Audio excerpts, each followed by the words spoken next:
Welcome to day 60 of our 365-day challenge, the BU 365-day challenge, to do one thing every day that improves us. We are starting a new segment today. We are doing 9 segments for the first 9 months of the year to correspond with the first 9 months of the year that go along with something that I've been taught is the life framework. There's lots of different frameworks that we use, and we'll talk about frameworks throughout this entire year, different types of frameworks, because they're just systems or frames, way to frame the way we think about things, the way we see things. Now, this month we are talking all about our mental well-being. We talked about physical in January, emotional in February, and we're popping back to mental and our mindset. I was going over the calendar of topics for this particular segment, and it is one of to me, the most exciting because it's the area and the aspect of our life that we can actually exercise control and claim our personal power. Nobody can think for us. We can only think for ourselves. Our idiom and expression for supersize your business today is thoughts become things.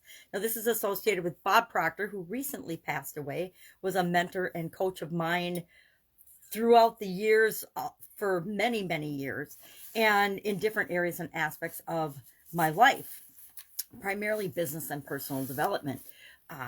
But thoughts and understanding and experimenting on thoughts and thinking about our thoughts and the impact they have on our lives goes all the way back to the father of thought experimentation, and that was Galileo.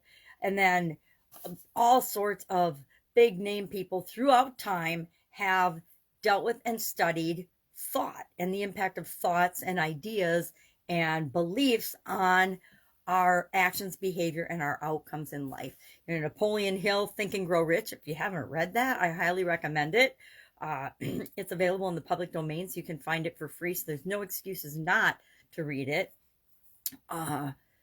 Albert Einstein, all kinds of people throughout time have talked about the importance and the impact of our thoughts. Now, the whole idea of thoughts becoming things, thoughts are real. Thoughts are energy, right? Just like our emotions. Most people don't know or think or believe that our emotions are real. They're just, little fuzzy feelings and receptors that we have.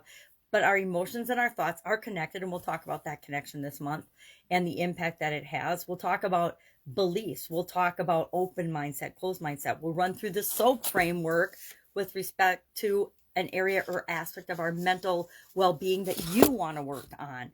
We'll talk about all kinds of things. But today, I just want you to start thinking about your thoughts, right? Paying attention to your thoughts.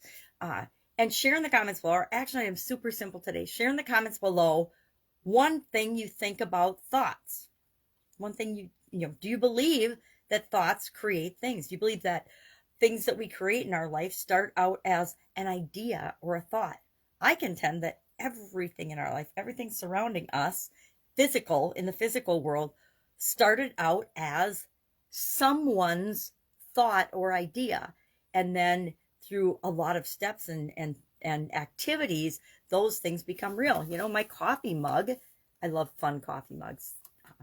And I'll share throughout the month the tricks and the strategies that I use to manage my thoughts and control my thoughts and make my thoughts or use my thoughts in a direction that serve me, not that harm me.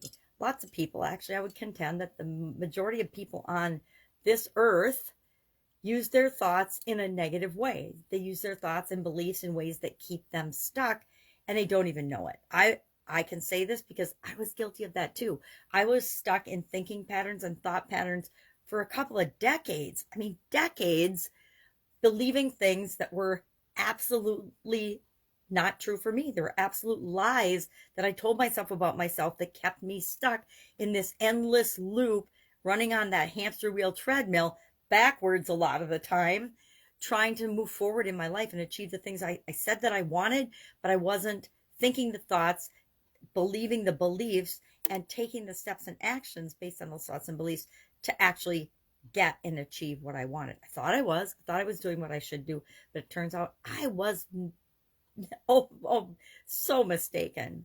So today, just share in the comments below, when I say thoughts and mental well-being, what is the first thing that pops into your head? I don't want you to think long and hard about it. I just want you to share that. And then tomorrow we are going to jump in with our beliefs. We're going to start talking about beliefs because guess what? Our beliefs are just thoughts that we either tied to a significant emotional event because our emotions lock things into our subconscious, and our subconscious runs the majority of our life unless we consciously tap into that, which is where our power and our personal power comes from, to control and manage the thoughts we want to think, the reactions we want to have, etc.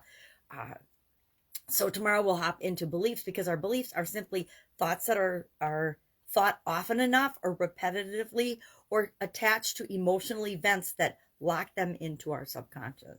So today, just your first thought about thoughts.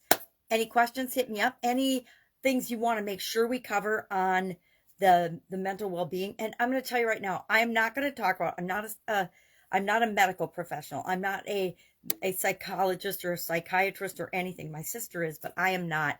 I am not going to cover anything medical related with respect to mental health. There are times when we all need to seek professional help or seek advice outside of ourselves with respect to drama, trauma, things that happen to us that we need to address, PTSD, learning differences. I can't help you with any of those things. This challenge is for anyone that wants to do something every day to improve themselves. But there are times when we need to get more help. Like I need to take heart medicine. I need to get help outside of what I am capable of doing for myself in order to maintain my physical health. The same is true of our emotional and our mental health. Sometimes we need to seek professional help. I am not professional help in any way, shape, or form. I'm just sharing what my experiences have been and what has worked for me in achieving what I want in the area of mindset, mental health, thoughts, beliefs, how they interact with our emotions and our feelings and our actions, etc. And that's what we're going to be doing this month. One thing every day, one little thing every day, one topic every day that moves us forward. And I will share some of the things that I am doing differently and that I've been experimenting with that have really had a huge impact on my emotional as well as mindset, mental health, etc. Thoughts, beliefs, and feelings. Because I think they're all so interrelated, it's really hard to separate them. Again, my opinion. All right, any questions, ask. Otherwise, I'll be with you tomorrow. Have an amazing day.